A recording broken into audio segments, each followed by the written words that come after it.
Estou com a presidente da ELAN, Educação e Legislação Animal. Da Educação e Legislação Animal, Nazaré Moraes. Presidente, existe algum projeto de lei contra a exploração de animais vigorando aí no âmbito publicitário? Olha, o que existe na realidade é a Lei Federal 9.605 de 1998, que configura os maus tratos aos animais, certo? E ela pune, mas é uma lei muito fraca. É uma lei que prevê no máximo 1 ano e 4 meses de detenção. Aliás, nem de detenção. Ela não chega a prender a pessoa. Apenas a pessoa faz a composição, paga a cesta básica, alguma coisa assim. Só que como ela é muito fraca, ela termina incentivando os maus tratos, ela termina passando a sensação de impunidade, e o que faz com que as pessoas se sintam na liberdade de cometer crimes cada vez mais bárbaros contra animais. O que se está procurando é agora a modificação do Código Penal brasileiro, tem um anteprojeto do Código Penal brasileiro, os juristas do Senado, eles entraram com a propositura de mudança do Código, e nessa mudança os crimes passariam de 2 a 4 anos de detenção. Aí já muda tudo. E com o agravante de mais 2 anos, se a pessoa tiver a responsabilidade de ser a guardiã desse animal, como por exemplo um funcionário público, uma pessoa que trata de animais, eu que sou protetora de animais, um que diz que é o dono do animal e cometeu o crime contra ele, então tem 2 anos a mais tem 1/3 a mais de pena pelo agravante, podendo chegar até a 6 anos de reclusão.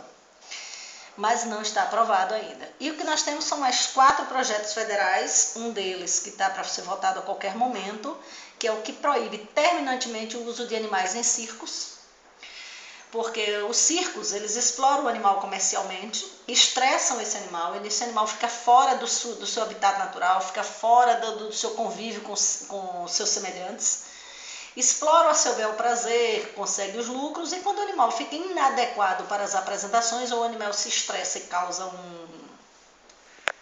um dano grande, eles abandonam esse animal, simplesmente abandonam. Como eles são itinerantes, eles podem estar, por exemplo, passando por Aracaju, não, porque Aracaju já é proibido o uso de animais em circo, mas por um município qualquer e abandonar esse animal lá. De repente ele abandona o quê? Um elefante, um hipopótamo, um rinoceronte. Pense o presente de grego para esse município. Então hoje já existe todo um movimento entendendo que se a pessoa quer se apresentar num circo, apresente seu show e não explorar um animal. Aí em detrimento único e tão somente do animal. É uma espécie de escravidão. Se alguém aqui se lembra do que estudou da época da escravidão no Brasil, o que se fazia com os negros é a mesma coisa. Explora-se comercialmente, não prestou mais, agride, estupra, bate, abandona. Ou seja, os animais trabalham de forma forçada, sob sol e chuva, se interessar se está doente ou são, e quando acha que está inadequado, joga fora, descarta. E é isso que se está combatendo. Existe outro projeto de lei, que é o que busca controle populacional de animais domésticos. Hoje é científico, nasce esse conhecimento que eu vou passar aqui, nascem cerca de 15 cães e 45 gatos para cada nascimento humano. Então, se eles não estão em sua casa, eles estão nas ruas ou em algum lugar abandonados. E esses animais nas ruas, esses animais abandonados, eles geram doenças, eles geram uma série de problemas. Você pode atropelar um animal, você pode se acidentar. Eu conheci um rapaz em Itabaiana que ele atropelou um cachorro na rua e ele hoje tem sequelas locomotoras graves em decorrência disso, porque ele estava de moto. E aí quem paga a conta? Ninguém paga. Mas abandona-se os animais. Então o que nós estamos buscando é o controle populacional, como forma de não se fazer os abandonos, porque o animal castrado ele passa a ser cuidado, ele vai ser adotado, ele vai para dentro de uma casa, ele deixa de ser um problema na rua e passa a ser um ser que termina gerando renda, porque ele vai ter vacinação, ele vai ter banho e tosa, ele vai ter alimentação, ele vai ter até os enfeites, os lacinhos, não sei o que, aquelas coisinhas que o pessoal mais gosta, né? Aí o que acontece? Enfim, ele deixa de ser problema e passa a ser geração de renda. E o que se está buscando é isso. Por outro lado, ele passa, estando castrado, controlando a população, auxilia no controle das zoonoses. Porque se nasce menos animais na rua, se estão mais animais adotados, é menos risco de doenças. E há um desdobramento disso, porque esses animais morrem quando estão na rua antes de completar 4 anos de vida, morrem entre 2 e 4 anos. Esse animal morre, existe algum cemitério para esse animal ir? Existe alguma coisa pública? Não, nem pública, nem sem ser pública. Então o que acontece? Esse animal é jogado em algum terreno baldio, na beira de um rio, no lixão, em algum lugar, que vai contaminar outros animais, urubus, baratas, ratos, minhocas, enfim, vai contaminar o lençol freático, porque os líquidos putrefatos vão ser absorvidos pela terra, vai contaminar uma série de coisas e e difundir mais doenças. Então, corpos e corpos de animal, a destinação é essa. E é um volume gigantesco. E as pessoas não estão se atentando. E não existe nenhuma política pública para animal. E, pelo menos, o controle populacional de animais domésticos precisa começar imediatamente. Outra lei que está vindo aí, federal, é a da leishmaniose, o calazar. Hoje, as pessoas se comportam como se o animal respirou, está com calazar. Respirou de mau jeito, é calazar. Ou seja, a leishmaniose é uma doença parasitológica, é um parasita, que é inoculado nos seres vivos, seres com sangue quente. Então, é inoculado por um mosquito. Na realidade, por um flebótomo. É um mosquito, mas é conhecido como mosquito palha. É um mosquito tão minúsculo que ele passa em qualquer tela anti-mosquito. Só que esse flebótomo, a fêmea dele precisa de sangue para poder alimentar os ovos. Elas moram, é diferente do mosquito da dengue, que gosta de água limpa. Eles gostam de matéria orgânica putrefata. Cachorro morto é o quê? Matéria orgânica putrefata. Então, matar cachorro, será que está combatendo a leishmaniose ou será que está aumentando a proliferação? Está promovendo um criadouro para a leishmaniose? Porque observe bem, a matéria orgânica podre vai ser a casa do mosquito. Vamos fazer uma ilustração simples que eu costumo fazer para crianças, o que não é o caso, mas eu vou utilizar essa ferramenta. Faz de conta que isso aqui é uma residência, faz de conta que isso aqui vai representar a matéria orgânica podre que se encontra por aí. Isso aqui é um cachorro. A fêmea do flebótomo, ela sai para pastar, sai para sugar o sangue entre 4 da manhã e 6, 6 e meia da manhã. Nesse horário as pessoas estão onde? Dentro de suas casas dormindo, ou se preparando para sair para o trabalho. Quem é o idiotinha que está aqui fora, ou no canil, ou deitadinho, ou fazendo a guarnição da casa? O cachorro. O mosquitinho vem e encontra primeiro o cachorro. É mais fácil morder o cachorro ou morder o humano? Vou dar a resposta, o cachorro tem pelo, o humano não tem, é mais fácil morder o humano. Mas morde primeiro o cachorro porque o mosquito, ele não olha e diz, isso é um cachorro e eu vou morder. Ele diz, isso é uma fonte de calor. Então a primeira fonte de calor que ele encontra pode ser um gato, pode ser um rato, mas quem está mais paradinho e exposto, é uma fonte maior, é o cachorro. Então morde o cachorro. Aí você diz, ih, meu cachorro está com calazar, vou mandar ele para a morte. Você eliminou a moradia do mosquito que está aqui? Não. Então, olha a idiotice que você fez. Você se expôs direto. Porque quando o mosquitinho vier procurar alimentação, que não achar o cachorro, ele passa por qualquer fresta. Ele vai lhe pegar dentro da sua casa. Seja das 4 da manhã até as 6 e meia da manhã, ou das 4 e meia da tarde até as 7 da noite. Que nesse horário, ou você está no trabalho, na escola, ou chegando de lá e também vai para dentro de casa. E tentar ir mais exposto ao animal de fora. Então, matar cachorro com leishmaniose expõe você diretamente ao mosquito. Por isso que o mundo inteiro trata animais com leishmaniose, só o Brasil mata. Se esse animal ele é encoleirado aqui com uma coleira que tem uma substância química que vai transformar o sangue dele num sangue contaminado e o mosquito picou, morre, então mesmo que ele esteja com leishmania, ele vai passar a ser um veículo de eliminação de mosquito antes do mosquito chegar em você. Então, o certo é tratar esse animal, encoleira ele e trata ele. E providenciar limpar o lixo orgânico. O Brasil não faz essa abordagem correta, técnica e ética.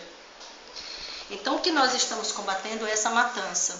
Existe hoje o projeto 1738 de 2011, que está correndo no Congresso justamente para começar a abordar isso da forma correta.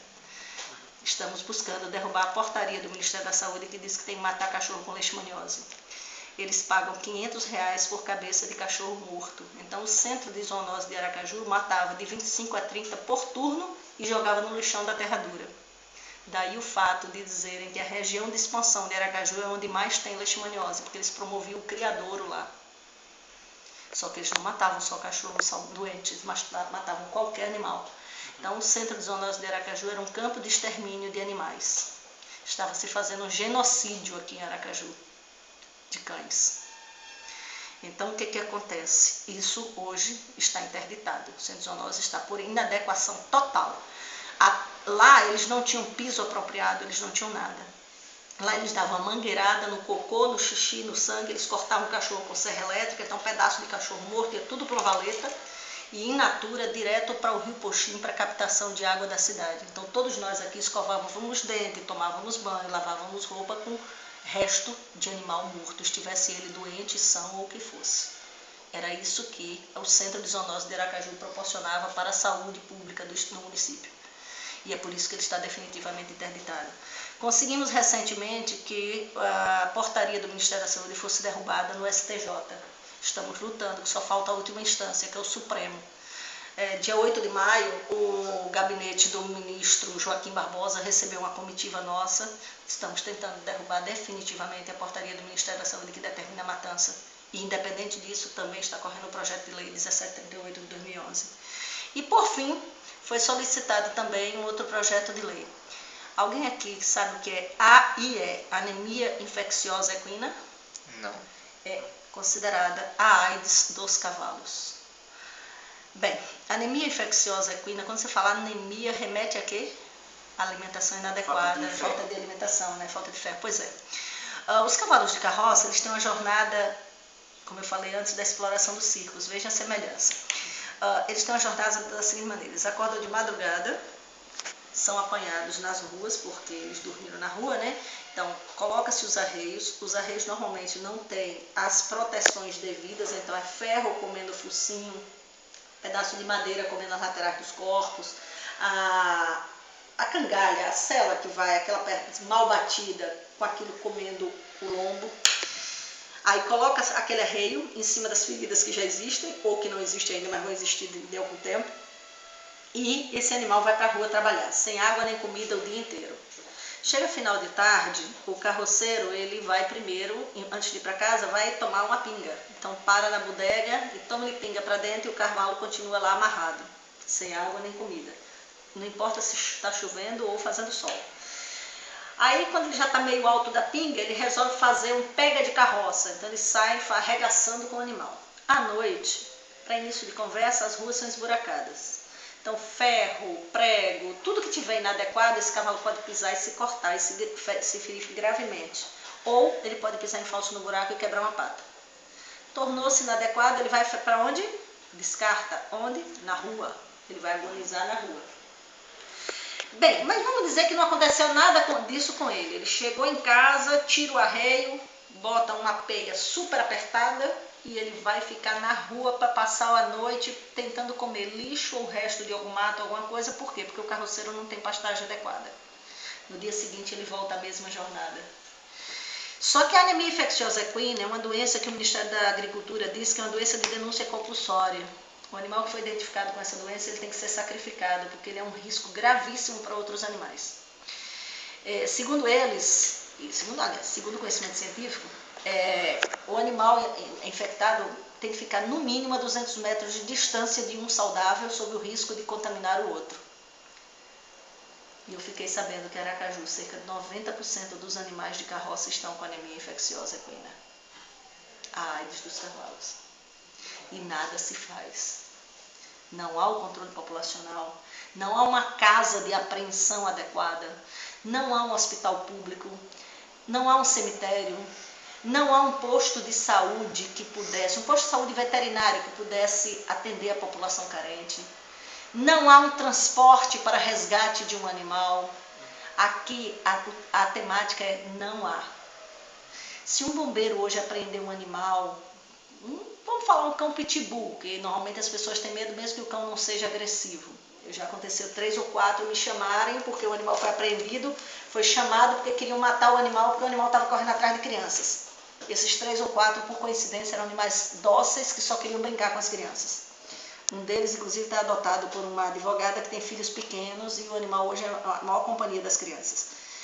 Gente, se o bombeiro prender esse animal hoje na rua A, tem que ir à rua C ou Z e soltar, porque ele não tem, o bombeiro ele não tem comida, ele não tem gaiola, ele não tem alimentador, bebedor, veterinário, ele não tem nada para dar suporte a esse animal. E não tem uma casa pública para levar. Quando existia zoonose, eles levavam para lá, para matar lá. Então lá era o campo de extermínio. Hoje não há. Só que isso é crime, o que se fazia lá na zoonose. O que precisa é ter política pública, uma casa que receba esses animais. O bombeiro, como eu faço parte do grupo de gestão de fauna do estado, o bombeiro, eles confessam que matam cerca de 4 colmeias por dia aqui nesse estado. Isso é crime ambiental sendo confessado por autoridades. Não tem para onde levar as colmeias. Nós estamos num estado que tem muita gente pobre no sertão precisando de um reforço de renda. 4 colmeias seria uma apicultora a mais por dia. Está cometendo crime contra o ambiente e o crime contra a renda pública. Poderia essa colmeia, em vez de estar gerando um problema ou de ser destruída, poderia gerar renda. Mas não, ela está sendo destruída. Quem está fazendo isso são autoridades, porque não tem para onde encaminhar. O que mais que eu posso falar para vocês? Não existe uma lei estadual de proteção animal. A primeira lei estadual de proteção animal foi solicitada por mim e está em andamento na Assembleia Legislativa do Estado. A lei de regulamentação, vamos dizer assim, regulamentação, colocar alguma ordem nos carroceiros, ela data de 2008, a lei municipal, e ela não é cumprida. Ninguém se preocupa e as carroças andam no trânsito mesmo não tendo seta para dobrar direita ou esquerda, mesmo não tendo pisca-alerta ou pisca-pisca, mesmo não tendo farol para andar à noite, mesmo não tendo placa de trânsito, mesmo não tendo cinto de segurança. E graças a isso nós pedimos que haja uma lei federal proibindo o uso de veículos de tração animal em área urbana, porque entendemos que isso é absolutamente inadequado e arriscado para os cidadãos em geral. Só que não se pode esquecer dos carroceiros que aí estão. Então, para que essa lei venha a existir e entre em vigor, tem que fazer toda a parte social. Gás de cozinha, quando não é encanado, ele é entregue com bujões, com moto e uma carretinha. Por que material de construção não pode usar moto e uma carretinha? Por que tem que ser cavalo e carroça? Se o carroceiro não pode tirar a habilitação porque é analfabeto, existe umas bicicletas que ela tem também uma carreta acoplada que pode fazer o mesmo serviço. Então, não há justificativa para se usar cavalos em trânsito. Mais alguma pergunta? Deixa eu ver. Quais são assim, os impactos sociais que essa exploração dos animais causa? Bem, a pergunta que você fez foi impacto social. Olha, a questão dos animais está intrinsecamente ligada à saúde pública, como eu já descrevi aqui, mas também está intrinsecamente ligada à segurança pública. Segurança pública é o seguinte, o FBI admite que mais de 80% das pessoas que cometem crimes contra animais, em algum momento vão cometer crimes contra humanos. Existe uma cientista, uma psiquiatra forense, ela mora no Recife, a doutora Maria. Ela fez uma pesquisa e ela descobriu que 96% das pessoas que estão em presídios condenadas porque cometeram crimes contra pessoas de grupos vulneráveis, e no meu caso eu tenho que ter bastante medo, né? Porque eu pertenço a 2 grupos, né? Sou mulher e velha. Então, simplesmente, essas pessoas primeiro cometeram contra animais. É como se fosse uma escalada do crime. Treina-se com animais para depois fazer com humanos. 100% dos serial killers primeiro cometeram crimes contra animais. Aquela história do maníaco do parque, aquele maníaco do parque de alguns anos atrás, que eu acho que é uma coisa que talvez até vocês tenham memória disso, ele primeiro cometeu crimes contra animais. Tem uma história de um americano que foi uma coisa assustadora. Ele foi um dos grandes serial killers americanos e ele tinha um modus operandi estranho. Ele matava suas vítimas, eram crianças de ambos os sexos, ele estuprava os cadáveres e, por fim, ele picotava esses cadáveres e saía distribuindo pelo país. Com o advento do DNA, ele foi apanhado, né? Porque lá tem um banco de DNA, lá trata-se as coisas com muito mais seriedade, né? Aqui é complicado. Mas enfim, então foi encontrado um resto de sêmen e no banco de DNA foi apanhado. E ao perguntar a ele, por que aquele modus operandi? Por que ele agia daquela maneira? E ele respondeu, porque minha mãe amava gatos. Estranha essa resposta. Quando eu vi, se eu parasse ali, eu dizia, minha mãe ama gatos, e eu viro isso, tá aí. Simples. Aí ele foi explicar. Como minha mãe amava gatos, se ela percebesse que eu maltratava um gato, ela ia me punir. Então eu não podia deixar os gatos dela miarem para ela perceber que eu estava maltratando. Então eu matava o gato. Aí eu estuprava o corpo do gato. Aí quando eu ia para a escola, eu cortava os pedaços, botava em saquinhos e quando eu ia para a escola eu ia distribuindo. Então ele treinou com os corpos dos gatos e mais tarde ele foi fazer com crianças. Entenderam? Então quando se fala de alguém maltratar animais, tenham cuidado, porque essa pessoa amanhã poderá virar o assassino de alguém seu ou de alguém seu. Isso já teria que ser, vocês que estão com psicologia, vocês vão ter que ter muito cuidado nos consultórios de vocês. Porque é uma relação direta, não é uma coisa que é uma possibilidade. Tá? Tem países como os Estados Unidos que é considerado crime hediondo quem maltrata animais. Quando eu discursei para os juristas do Senado, eu disse isso a eles. Eu disse, eu gostaria de ver considerado como crime hediondo, mas eu não acredito que os senhores tenham coragem de dar isso aqui no Brasil. Então, por favor, aumentem as penas e ponham reclusão. E eles atenderam. Tá? Mas lá, se for encontrado uma criança maltratando um animal, imediatamente vem uma equipe de psicólogos, psiquiatras, sociólogos, todo mundo para pegar a família e ver o que está acontecendo, para tentar fazer com que aquela criança não venha a ser o sociopata de amanhã. Aqui não. Aqui não. Então vocês estão numa profissão que vocês podem muito bem nos ajudar a mudar essa realidade. E é muito interessante para mim estar dando essa entrevista para vocês. Mais alguma pergunta? Quanto à questão justamente está relacionada à questão do psíquico do animal e das pessoas, a questão do assédio moral. Hoje eu fui a uma reunião numa casa de ensino que poderia estar sendo um exemplo, está sendo na realidade um exemplo do pior possível, do exemplo do que não se deve fazer. E um professor de nível superior está fazendo assédio moral aos animais que estão lá nessa instituição. E eu fiquei sabendo que esse professor chegou ao ponto de retirar os alimentos que os voluntários estavam dando aos animais. E na reunião eu não sabia que ele tinha feito isso. Eu particularmente não sabia. Tinha outra pessoa que só depois da reunião me disse, pois ele fez isso. Eu disse, que bom que eu respondi daquela maneira. Ele disse que havia uma portaria interna dizendo que era proibido alimentar os animais. E eu respondi a ele, eu interrompi a fala dele e respondi da seguinte maneira. Professor, então me faça uma gentileza. Me consiga uma cópia dessa portaria, que eu vou ver quem é que a assinou, e imediatamente eu vou à delegacia, vou fazer uma denúncia-crime de maus tratos contra esta pessoa e esta instituição, e pelo menos, eu posso até não colocar ninguém na cadeia, mas eu consigo fazer com que essa pessoa deixe de ser réu primário? E ele engoliu em seco. Porque acima de qualquer portaria interna aqui, professor, existe uma lei federal, 9.605 de 1998, que configura os maus tratos, você negar alimento a um animal. Ele tentou fazer um assédio moral, ele vem fazendo assédio moral. E não é só isso, gente, vocês não têm ideia do que é. Porque meu vizinho tem um cachorro que me incomoda. 15 dias atrás me ligou uma vizinha, dona do animal, a outra vizinha que se diz incomodada com o animal e a síndica do condomínio que não sabia o que fazer com as duas.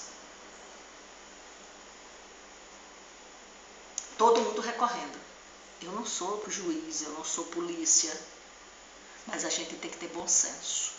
O que eu orientei você pode dar queixa da sua vizinha porque ela está lhe incomodando, perturbação do sossego. Agora, você está pronta e tem certeza que ela está perturbando o seu sossego ou você só está implicando com o animal?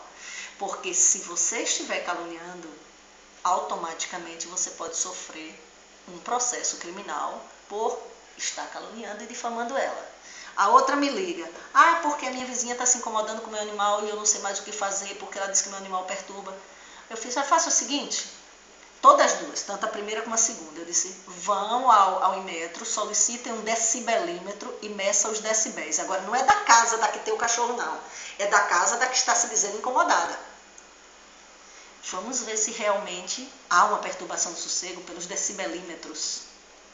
Aí eu disse a ela, olhe, tenha cuidado, porque se seu cachorro realmente estiver com os decibéis, os latidozinhos, a situação que está incomodando, você realmente pode. Se não, você pode processar ela por assédio, por injúria, por calúnia, por difamação, pelo que você achar que deve, que você consegue configurar juridicamente. A síndica me liga pelo mesmo motivo mais tarde. Passei a mesma orientação e disse, só que no seu caso tem uma vantagem. Você é a síndica, você tem a obrigação moral de resolver o assunto.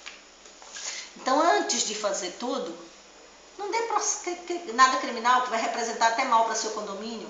Vá até lá, veja quem está falando a verdade, apure. E você vai ser a testemunha de uma ou de outra. Não me ligaram mais, acredito que o assunto ficou resolvido.